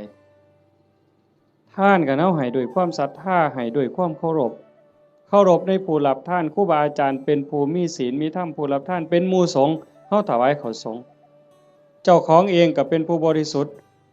ย้อนหยังสะอาดย้อนหยังย้อนศีลก่อนสิทำบุญให้ท่านถวายต่างๆเพิ่นจังให้เฮาสามารถทานศีลนั่นคือชำระความเศร้าหมองในใจคันเฮาไปฆ่าสัตว์มามันก็เศร้าไปลักเขามาก็เศร้าไปนอกอกนอกใจสามีไปล่วงเกินผู้อื่นมามันก็เศร้าหมองเอาน้ำมาอาบหมดน้ำทะเลมันก็บ่สะอาดใจบ่สะอาดดอกไปตัวเข้ามาไปดื่มเสพเครื่องดองของเมามาสิใส่ผงซักฟอกอันใดสบู่อันใดล้างออกมันก็บ่สะอาดแต่ขันสามารถทานศีลปั๊บปานาติปาตาทินากาเมมุสาสุราปั๊บพระสงฆ์เพิ่นสรุปศีลให้ปั๊บสำบายใจล้างความหม่นหมองความเศร้าหมองในใจนั่นออกมา นั่นเป็นผู้บริสุทธิ์นี่เด้มันสิเกิดพละอานิสงส์หลายมันแล้วแต่ฐานะสิเกิดบุญจังไดนี่หนึ่งผู้ให้บริสุทธิ์สองวัตถุที่มาทำบุญก็บริสุทธิ์สามผู้รับก็บริสุทธิ์ผ่ากฐินมาทอดกฐินนี่มันสิบริสุทธิ์บ่เป็นกฐินเนากฐินบูดกฐินเศร้าหมองบ่ผ่านั่นบ่ได้ลักไผมาบ่ได้ยืมไผมาเป็นของที่เกิดด้วยหยาดเหงื่อแรงงานด้วยความบริสุทธิ์ผ่าเก่าก็ได้ย่ายผ่าเก่าก็ได้กลางเก่ากลางใหม่ก็ได้ผ่าใหม่ก็ได้ผ่าบางสุกุลก็ได้ไปเก็บมาจากกองขยะผุ่นก็เป็นกฐินได้ไปเก็บมาจากกองขยะสีกได้เธอค่ะท่อนละซ้ำฝ่ามือทำศอกซ้ำแขนมาหงิบต่อกันเฮ็ดผ้าสบงได้ผืนหนึ่งเก่าๆก็ได้แต่ว่าเป็นกรรมสิทธิ์โดยชอบธรรมโดยความถูกธรรมนั่นคือวัตถุทานที่บริสุทธิ์บุญกุศลมหาศาลแล้วก็ประกอบกับเจตนาอีกก่อนให้นี่มีศรัทธาบ่ตั้งใจไว้ดีบ่คันมีความศรัทธามีความเหลื่อมใสของนั้นแม้นมันสิน้อยสิราคาหลายปานใดพักเครื่องเส้นแต่ก่อนให้มีความศรัทธามีความตั้งใจสักกจังทานังเทติให้ท่านด้วยความเคารพด้วยความศรัทธาเนี่ยของนั้นมันสิมีค่ามีราคาหน่อยเฮาตั้งอกตั้งใจถวายพระพุทธเจ้าว่าบุญบ่น้อยของได้มาด้วยความชอบธรรมได้มาแล้วโดยธรรมเป็นของบริสุทธิ์ก่อนให้ก็มีศรัทธามีความเหลื่อมใสในขณะที่ยิบยื่นให้ทรงให้ยกประเคนก็ภูมิใจดีใจให้ไปแล้วหลังให้ก็มีความปีติยินดีคิดพ่อย่ามใดก็สุขใจอิ่มใจภูมิใจจนน้ำตาหลั่งน้ำตาไหลบุญจะเกิดอันนี้คือฐานะที่เฮ็ดให้บุญมันมีพลังสามให้ท่านตามการกฐินนี่ก็ประยุกต์เข้ามาในหันเพราะว่าวัดหนึ่งรับได้เทื่อเดียวในรอบปีเดือนเดียวเท่านั้นคันมือร้อยกระทงไปแล้วสิมีเงินแบ่งพันนี่เต็มปะล่ำนี่ก็ทอดกฐินบ่ได้หมดโอกาสเห็นบ่มันถือการถือเวลาคันผู้ใดให้ท่านตามการตามเวลาเพิ่นบอกว่าเมื่อบุญมันออกหมากออกผลเต็มที่แล้วตกทุกข์ได้ยากลำบากลำบนบ่อนใดอยู่ไสก็ตามสิมีคนซอยเหลือแม่นเว้ากันบ่ฮู้เรื่องก็สิมีคนซอยคันบ่มีผู้ซอยอยู่บ่อยู่ก็ถูกเลขบ่อยากถูกก็ถูกเฮาสิได้ยินอยู่เรื่อยพวกถูกลอตเตอรี่ถูกแจ็คพอตบางเทื่อก็แม่ค้าขายผักบางเทื่อก็3ล้อบางเทื่อก็คนกวาดถนนพวกเรานี่บ่ได้ซื้อประจำดอกกวาดถนนไปเข็นผักไปรู้ตนเห็นคนตาบอดเห็นคนพิการที่มาขายลอตเตอรี่เฮามีใจรู้ตนนี่คนทุกข์นี่จะรู้ตนกันบางเทื่อก็บ่อยากได้บ่อยากซื้อแต่ว่าเพราะอยากอุดหนุนเขาหยิบให้แน่บ่เบิ่งฮอดตัวเลขซื้อมาแล้วก็ใส่กระเป๋าไว้บ่หัวซ่าเลขออกไว้แล้ว2มื้อ3มื้อจังมาคิดพ้อตรวจเบิ่งก่อนนะนั่งว่างๆตรวจเบิ่งถูกซ้ำนี่เป็นผลบุญจากการให้ท่านตามการตามสมัยคือกฐินจังซี่อันนึงคนตกรถตกเรือบ่มีค่ารถจังซี่ลูกกำพร้าคนด้อยโอกาสจังซี่คนถูกไฟไหม้บ้านน้ำท่วมหน้าหนาวบ่มีเสื้อผ้าห่มเฮาซอยเหลือในข้าวที่คนอื่นเดือดร้อนนี่มันเป็นการละท่านผลบุญเกิดเฮาสิได้มีคนซอยเหลือท่านการท่านเวลาการให้ท่านโดยจิตโดยความเคารพที่ว่ามาวังหันข้อที่2ขามมานิดนึงเคารพในผู้รับทานเคารพในวัตถุทานผลบุญเกิดสิได้ลูกดีผัวดีเมียดีข้าทาสบริวารสิเป็นคนซื่อสัตย์ไว้ใจได้วางใจได้มีอานิสงส์หมดเด้4กฐินนี่ก็เข้ามาในนี้อีกทานด้วยจิตหวังอนุเคราะห์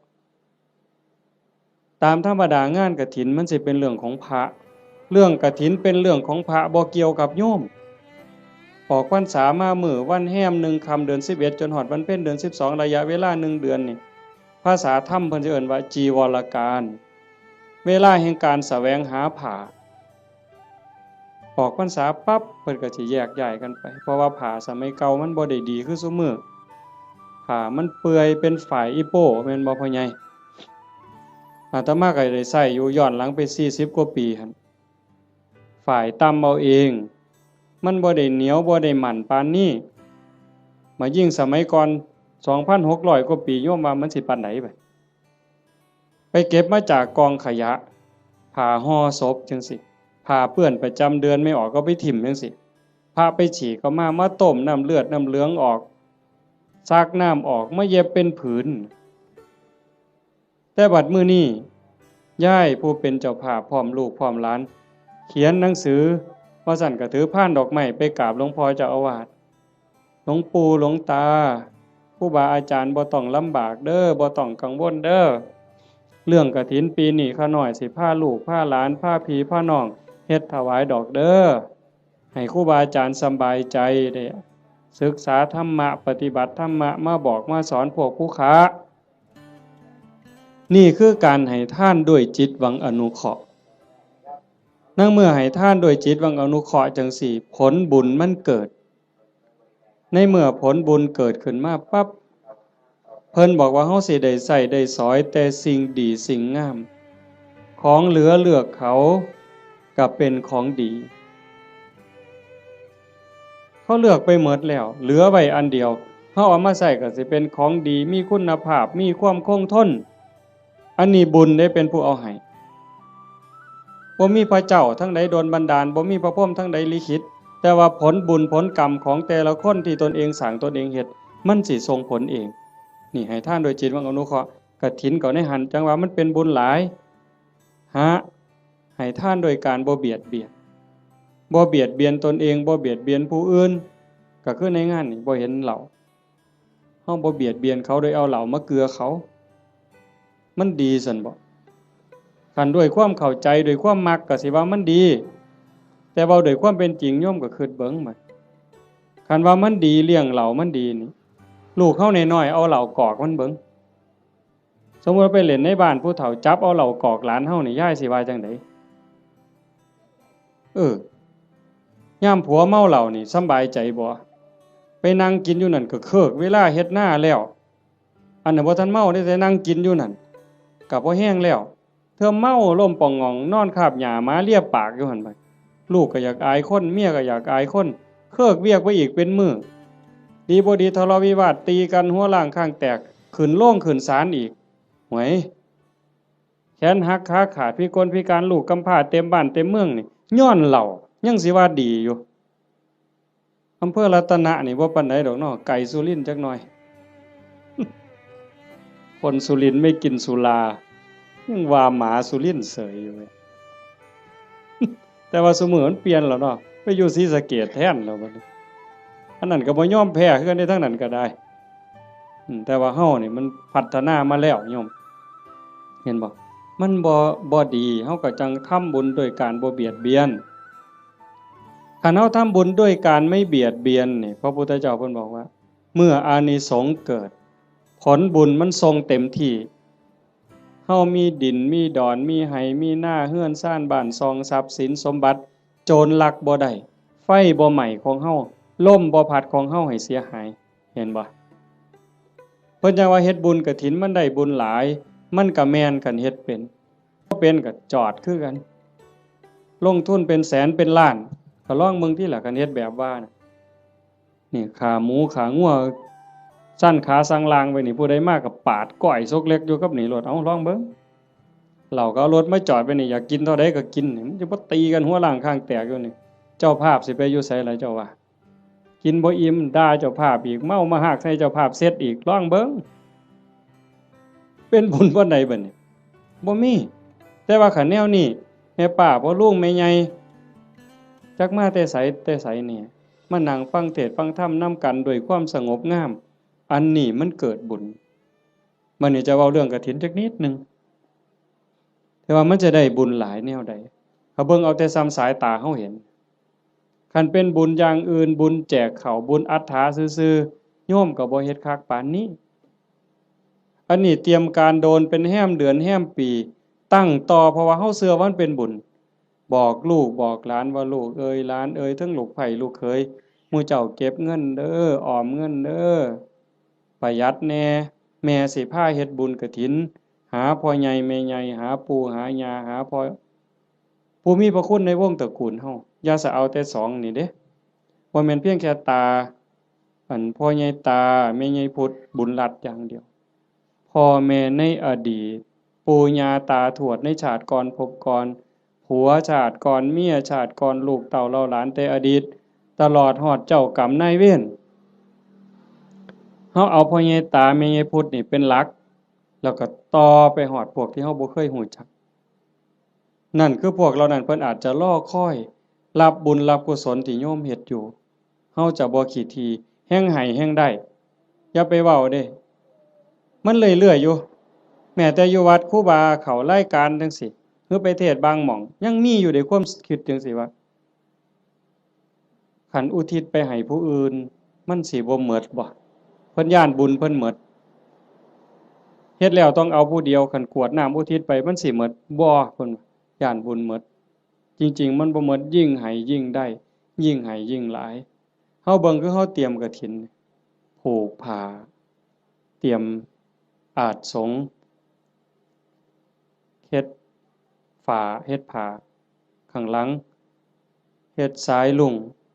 หาบักกล้วยบักอ้อยบักพร้าวตั้งอีหยังขึ้นมาไม่กวดหามากกกล้วยกกอ้อยหามา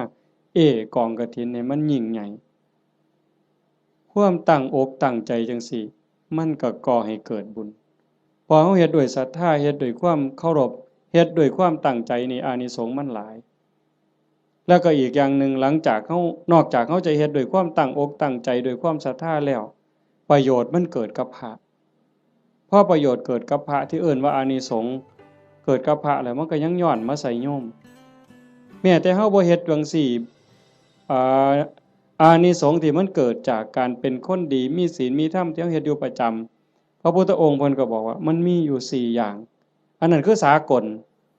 สิใส่บาตรหน้าบ้านหน้าเรือนซอยเหลืองานสา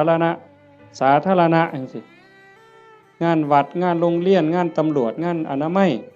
เฮาไปซอยด้วยความตั้งใจด้วยความจริงใจเพิ่นว่า1ชื่อเสียงอันดีฟุ้งกระจรไปไกลก็แม่นอีหลีคันโยมเป็นคนดีมีจิตใจเอื้อเฟื้อต่อโลกต่อสังคม1ชื่อเสียงอันดีฟุ้งกระจรไปไกล2คนดีย่อมคบหาดีดูดดีชั่วดูดชั่วพวกเล่นไพ่มันก็บ่ได้มาติดประกาศผู้ใหญ่บ้านบ่ได้ประกาศเอิ้นเด้มื้อนี้เด้อผู้ใดสิไปเล่นไพ่ไปส่งนั่นเด้อเขายังขาดขาอยู่ผู้ใหญ่บ้านบ่ได้ประกาศเด้ไปเองหมู่มันสิกินเหล้าก็บ่ได้เอิ้นประกาศมาเด้อตอนนี้มาแล้วเหล้าขาวก็มาแล้วเหล้าสีก็มาเบียร์ก็มาหมดทุกยี่ห้อฟ้าวมาบ่ได้เอิ้นไปเองมันดูดกันไปดีดูดดีชั่วดูดชั่วอันซุ่มไปวัดปฏิบัติธรรมนั่งสมาธิอันนี้ก็บ่ได้ยากคือกันไปแล้วบ่เฒ่าพร้อมแล้วบ่โทรศัพท์ถ้าค่อยได้เด้อไปโลดเห็นบ่อันนี้คือกันอานิสงส์ของคนเฮ็ดคุณงามความดีชื่อเสียงอันดีฟุ้งกระจรไปไกล2คนดีย่อมคบหา3เป็นที่รักของมนุษย์และเทวดามนุษย์คือผู้มีใจสูงใจดีใจงามมีศีล5เต็มเปี่ยมมีกุศลกรรมบท10หวังดีต่อพี่ต่อน้องนั่นคือมนุษย์เป็นมนุษย์คนแล้วก็เทวดาคนมีหิริมีโอตตัปปะนอกจากมีศีลแล้วมีธรรมแล้วก็ยังอายซัวกลัวบาปเข้ามากำกับในใจอีกนั่นเป็นมนุษย์เทโวเทวดาคนยังเป็นนี่แหละแล้วเทวดาที่เฮาบ่เห็นโตเพิ่นก็ย่อมคุ้มครองรักษาคนเฮ็ดบุญคนสร้างบุญเป็นหยังเพราะว่าคนดีคนเฮ็ดบุญคนสร้างบุญนี่เขาสร้างบุญเทวดาก็สาธุเทวดามาทอดกฐินบ่ได้ดอกโยมเชื่อบ่ เทวดามาทอดกฐินบ่ได้เทวดาสิมายกผ้าเข่าถวายพระบ่ได้เฮ็ดจังได๋ล่ะก็สาธุล่ะเห็นหมู่เฮาเฮ็ดมื้ออื่นนี่เพิ่นก็สาธุนั่งฟังเทศน์นี่เพิ่นก็สิสาธุนำเฮาเนี่ย เพิ่นก็ได้นำเฮาเพิ่นยังว่าเป็นที่รักของมนุษย์และเทวดาเพิ่นฮักเพิ่นคุ้มครองเพิ่นรักษาเพราะว่าเพิ่นได้บุญนำ4เวลาสิตายก็ไม่หลงลืมสติตายจำเป็นแต่เด้คันคนสร้างดีสร้างงามสร้างบุญอยู่บ่อยๆจิตใจมันสิกอดเกี่ยวพันอยู่กับบุญกับกุศลจิตบ่เศร้าหมองจิตบ่กังวลจิตบ่เป็นทุกข์มันก็ย่อมไปสู่สุคติไม่หลงลืมสติตายแต่คันคนไปลักเขาแน่ไปฆ่าเขาแน่ตั้งแต่นอนมันก็สะดุ้งเคยเห็นบ่ล่ะเคยเป็นบ่เจ้าไปเฮ็ดแนวบ่ถูกต้องบ่ดีบ่งามมานอนก็สะดุ้งอย่าสะเว้าแต่บัดสิตายเด้นี่นอนบ่เป็นหลับเป็นตื่นพวกไปลักเขาไปปล้นเขาไปฆ่าเขามานี่โอ้มันสิสะดุ้งแม้กระทั่งการอยู่การกินคันแม้แต่สิกินข้าวทั้งเทื่อก็สงสัยมันสิวางยากูบ่น้อปุ่นเด้มันสิหาความสุขได้บ่ใดบ่นี่เจ้าว่าคันคบกับคนบ่ดีอยู่ในสังคมจังซั่นแม้แต่สิกินน้ำแม้แต่สิกินข้าวก็เกิดความระแวงมันจังหาความสุขที่แท้จริงบ่ได้คันบัดล้มป่วยล้มหมอนนอนเสือใกล้สิตายเบิ่นบาปกรรมต่างๆไปฆ่าเขาไปตีเขาไปลักเขาไปปล้นเขาเถียงพ่อเถียงแม่เฮ็ดให้พ่อแม่ทุกข์อกทุกข์ใจมาหลอกมาหลอนจิตเศร้าหมองปั๊บตายในขณะที่จิตเศร้าหมองก็ทวนเลยคำว่าทวนนี่ตรงข้ามกับดองเด้ทวนนี่ตกลงทั้งต่ำแต่ดองนี่ขึ้นทั้งสูงเด้เห็นหลวงปู่ผายดอกว่าอยู่วัดปีกายเนี่ยอาตมาก็เว้าเรื่องนี้ทวนได้ปู่ผมบ่ทวนดอกอาจารย์ผมสิดองเนี่ยเห็นบ่ไม่หลงลืมสติตายหาเมื่อจากโลกนี้ไปจะไปอุบัติยังสุคติมีสวรรค์เป็นต้นนี่คนเฮ็ดบุญสิเดินสายนี้มื้อนี้กฐินน่ะกฐินเฮาทอดกฐินปั๊บพระก็สิได้หาเนี่ยเวลาในการแสวงหาผ้าจากฮอดวันเพ็ญเดือน12สิยืดไปฮอดเดือน4เพ็งนี่คือเวลายืดไปอีก4เดือน2พระสิเก็บผ้าไว้ได้ตามต้องการปกติพระสิมีผ้าแค่3ผืนเพิ่นเอิ้นว่าผ้าไตรเฮาก็เว้าอยู่ซุมื้อละผ้าไตรบางบ้านก็ผ้าไตรบางบ้านก็ผ้าไกแล้วแต่สิว่านี่คือบ่ฮู้จักจริงๆผ้าไตรไตรนี่แปลว่า3ผ้า3ผืนสบง1จีวร1สังฆาติ1นี่คือผ้าอธิษฐานคันมีเกินนั่น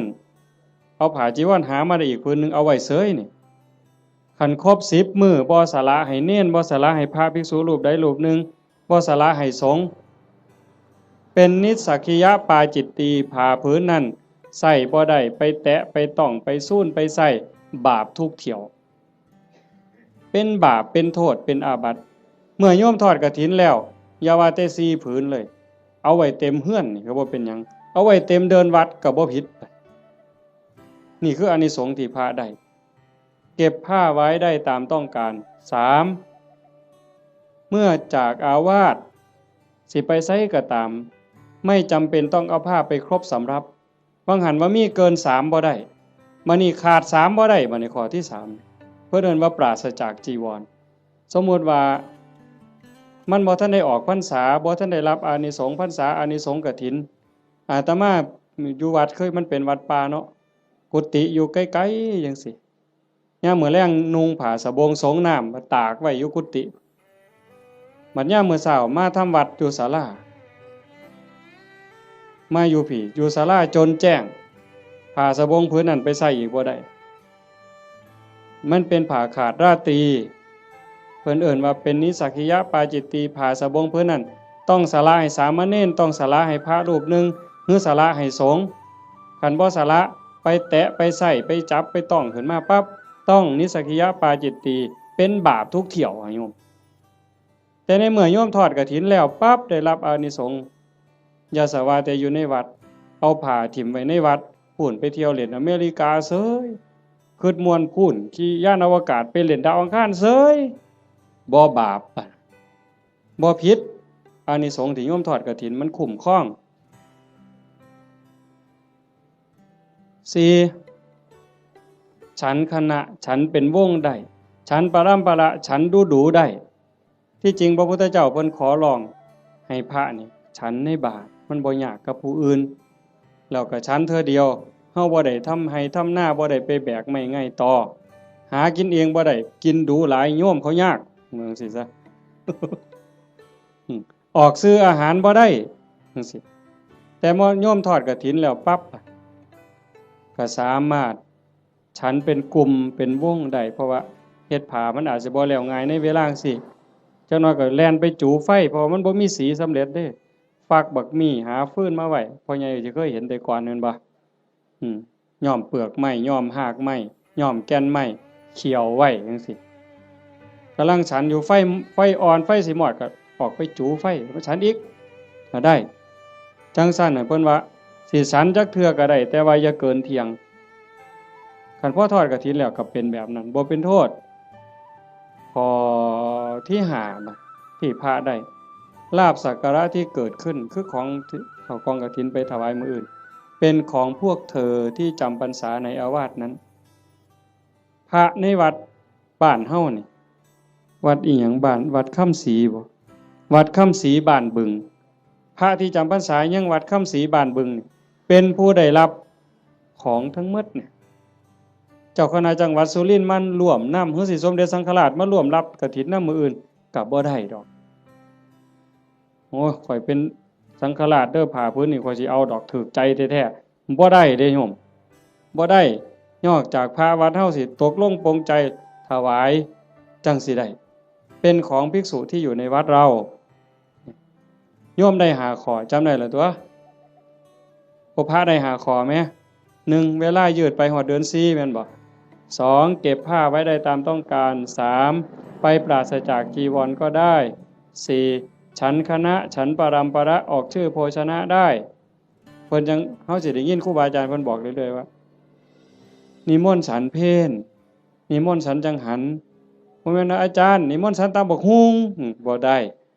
อาจารย์นิมนต์ฉันต้มปลาอันนี้ก็บ่แม่นนิมนต์ฉันข้าวอันนี้ก็บ่แม่นคันรับกฐินแล้วก็ได้อยู่จังซี่นะแต่เฮาก็บ่จำเป็นก็จักสิไปว่าเฮ็ดหยังเนาะก็แล้วไปดอกบัดนี้โยมได้หยังหมด1อายุยืนผู้ทอดกฐินผู้ร่วมไปอนุโมทนากฐินสิได้ประโยชน์คืออานิสงส์1อายุยืน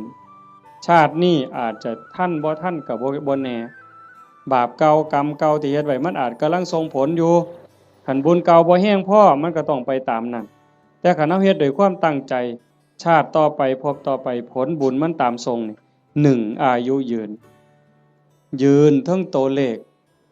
80ปี90ปี100กว่าปีแข็งแรง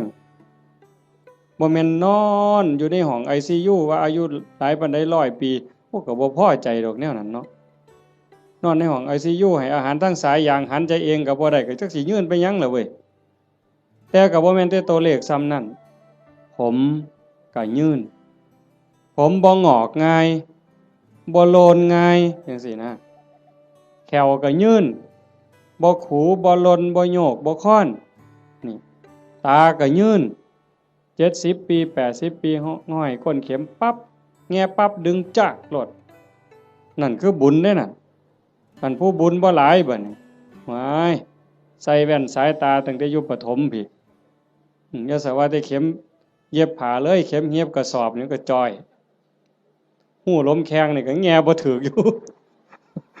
นั่นคือบุญบ่พร้อมโยมคันทอดกฐินแล้วมันสิได้บัดนี้ตาสิดีแต่ชาติต่อไปเด้คันมีของเก่าก็เอาชาตินี้ลดแล้วหูดีบัดนี้หูก็ยืนแขวก็ยืนตาก็ยืนผิวพรรณก็ยืนบ่คือกันเด้ผู้บางคน40ปีนี่เฒ่าเพราะปานหยังแต่ผู้บางคน50 60 70นี่ผิวพรรณยังสดใสอยู่สีดำสีขาวก็ตามดอกแต่ว่าบ่เหี่ยวบ่ย่นหลายนั่นมันเป็นบุญทั้งหมดนะโยม1อายุยืนย้อนหยังยืนย้อนโยมถวายกฐินแล้วพระสามารถบ่เป็นโทษทางพระวินัยได้รับอานิสงส์ยืดไปฮอดเดือน4นี่คือมันตอบกันทันที2แม่เว้ย2โยมสิรวยย้อนหยัง ย้อนโยมทอดกฐินแล้วพระสามารถเก็บผ้าไว้ได้ตามต้องการโยมก็สิเป็นผู้ร่ำรวยด้วยโภคทรัพย์แก้วแหวนเงินทองเอียงต่างๆอย่างเว้ามาหั่นแหละ3โยมมีทรัพย์สินสมบัติขึ้นมาแล้วโจรลักบ่ได้ไฟบ่ไหม้ลมบ่พัดพระราชาบ่ยึดเขาเป็นของหลวงเป็นหยังย้อนโยมทอดกฐินแล้วพระเพิ่นสามารถไปปราศจากจีวรเอาผ้าไปบ่ครบก็ได้พระวินัยบ่ผิดบ่พลาดตรงนั้นคุ้มครองทั้งโทษพระวินัยให้ก็เลยเกิดมาคุ้มครองทรัพย์โยมอานิสงส์มันว่าคุ้มครองตรงนี้โยมถวายกฐินแล้วพระรับผ้าไว้ได้ตามต้องการก็เฮ็ดให้โยมรวย4โยมทอดกฐินปั๊บพระฉันเป็นวงได้ฉันปรัมปราออกสื่อโภชนาได้โยมสิได้รับอานิสงส์บ่ต้องศาสตราบ่ต้องอาวุธบ่กินของแสลงบ่ต้องยาผิดแม้กระทั่งเขาเจ้าว่างยาใส่ยาเฮาก็สิปลอดภัยพุ่นเด้บ่ผิดกระบูนเป็นโรคภัยเจ็บไข้ได้ป่วยสิบ่เป็นกินของแสลงบ่ผิดโรคจากอาหารการกินเหล่านั้นอันนี้คืออานิสงส์จากการได้ทอดกฐินข้อที่4ข้อที่5คันเฮาเกิดมาเป็นผู้หญิงชาติต่อไปพบต่อไปสิงามหน้าตาดีผิวพรรณดีสวดทรงดีเฮาสิเคยเห็นผู้บางคนงามงามหน้าตางามแต่ว่าหุ่นบ่ดีสวดทรงบ่ดีบางเทื่อหน้าตางามแต่ว่าแขนรีบเนี่ยมันบ่เกิงกันผู้บางคนหน้าตางามแต่ว่ารูปร่างบ่ดีผู้บางคนรูปร่างดีดีเด้อเบิ่งทั้งหลังห้วยบ่แม่นสิแม่นนางงามจักรวาลซั่นบ่แงกหน้ามาว่าแม่นยักษ์สดน้ำร้อนมันเป็นจังไดยายมันเป็นจังไดยักษ์สดน้ำร้อนนี่เขาบ่เคยเห็นดอกเว้ยคันเห็นแต่อยู่หน้าโบสถ์ตั้งแต่มันยืนอยู่มันก็เป็นตางึดแม่งคันมันสดน้ำร้อนอีกมันสิเป็นแนวใดเนาะอันนั้นแต่คันเฮาทอดกฐินแล้วเป็นผู้หญิงข้อที่5นี่อานิสงส์ข้อที่5สิงามคันเกิดเป็นผู้ชายชาติใดชาติหนึ่งคันได้เกิดพร้อมพระพุทธเจ้าสมัยที่มีพระพุทธเจ้ายังทรงมีพระชนมายุอยู่สิได้ฟังธรรมต่อเบื้องพระพักตร์ฟังเทศน์ที่พระพุทธเจ้าเทศน์ให้ฟังแล้วสิได้บรรลุธรรมแล้วขอบวชพระพุทธเจ้าบวชให้พระพุทธเจ้าเป็นอุปชฌาย์คันบอกภาษาเฮาเอหิภิกขุอุปสัมปทานั่นคืออานิสงส์จากการทอดกฐินมันบ่น้อยเด้โยมจังซั่นจังพากันตั้งอกตั้งใจเด้อลูกเต้าเล่าหลานก็ตามเด็กเล็กเด็กน้อยก็ตามโยมไม่ออกผู้เป็นเจ้าภาพหลัก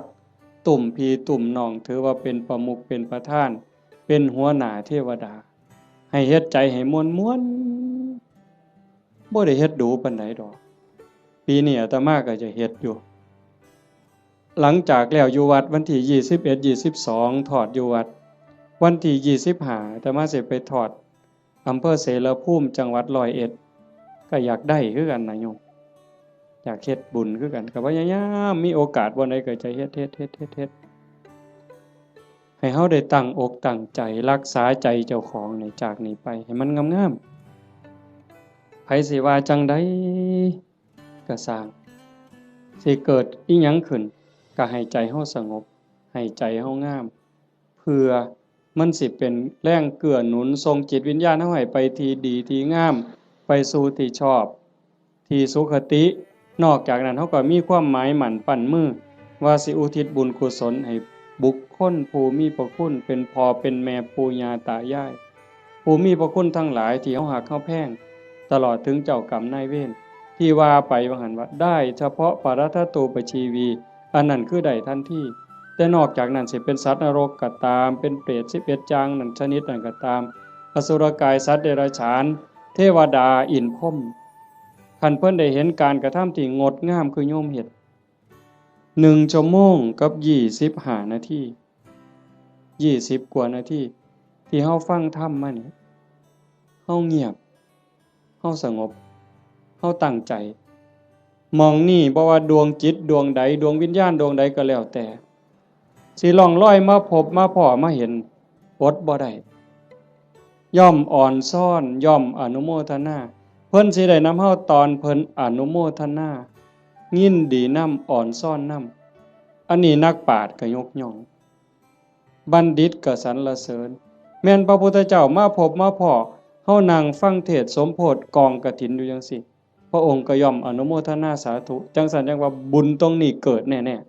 ๆเกิดหลายซ้ำเด้บ่แม่นแต่อาตมาเว้าโยมได้ไหว้พระโยมได้ถวายทานโยมได้สมาทานศีลได้ฟังพระเพิ่นสวดมาติกาสักบงสุกุลเฮาได้ฟังเทศน์ฟังธรรมด้วยความเคารพอันนี้คือกิริยาอาการที่เป็นบุญปุญญกิริยากุศลกิริยามันกลายเป็นบุญเป็นกุศลให้โยมเฮ็ดไปเรื่อยๆจนกว่าสิบ่มีลมหายใจ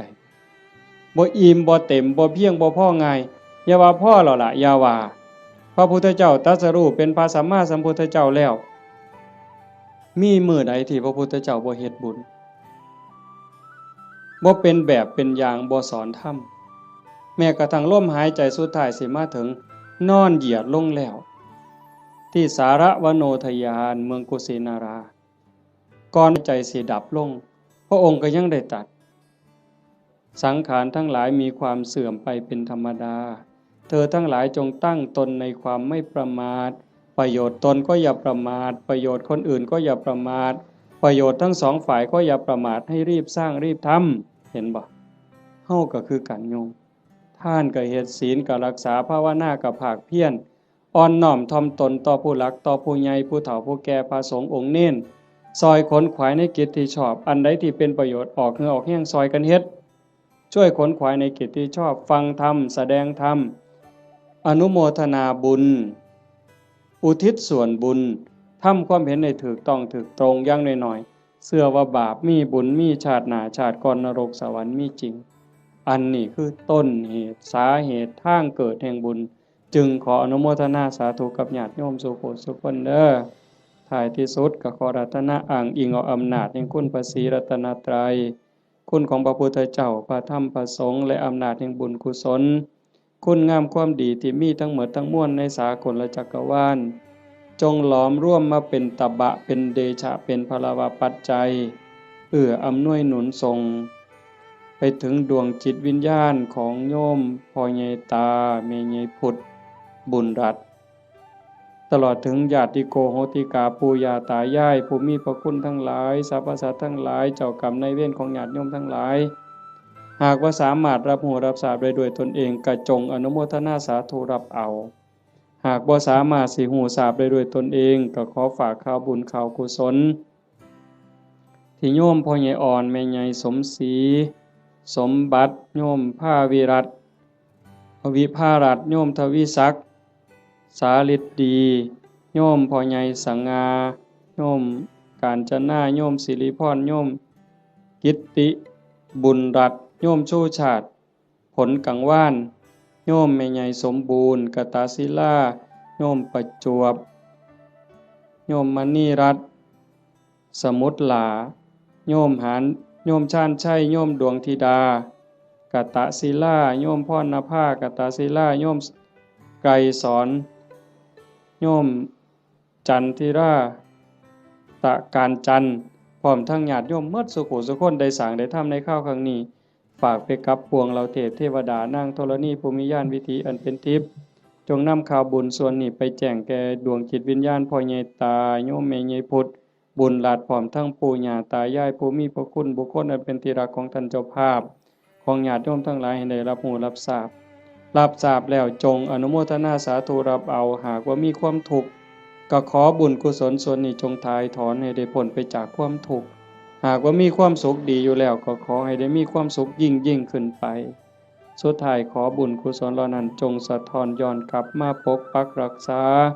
คุ้มครองญาติโยมสุขสุขคนให้เป็นผู้แกล้วกล้า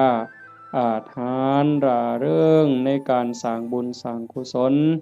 สร้างคุณงามความดีให้ยิ่งขึ้นไปให้เป็นผู้เจริญงอกงามในจตุรพิธพรชัยคืออายุวันนะสุขภละปฏิภาณธรรมสารสมบัติเป็นผู้มีสัมมาทิฏฐิมีโอกาสประพฤติธรรมปฏิบัติธรรมให้ได้เข้าถึงธรรมที่บ่ทันได้เข้าถึง ได้หู้แจ้งธรรมที่บ่ทันได้หู้แจ้งจนสามารถนำตนให้พ้นทุกข์ได้มีความสุขกายสุขใจปรารถนาสิ่งหนึ่งประการใดหากเป็นไปโดยชอบประกอบด้วยธรรมก็ขอให้ความหวังความปรารถนานั้นจงสำเร็จทุกๆประการโดยทั่วกันทุกท่านทุกคนเทอญ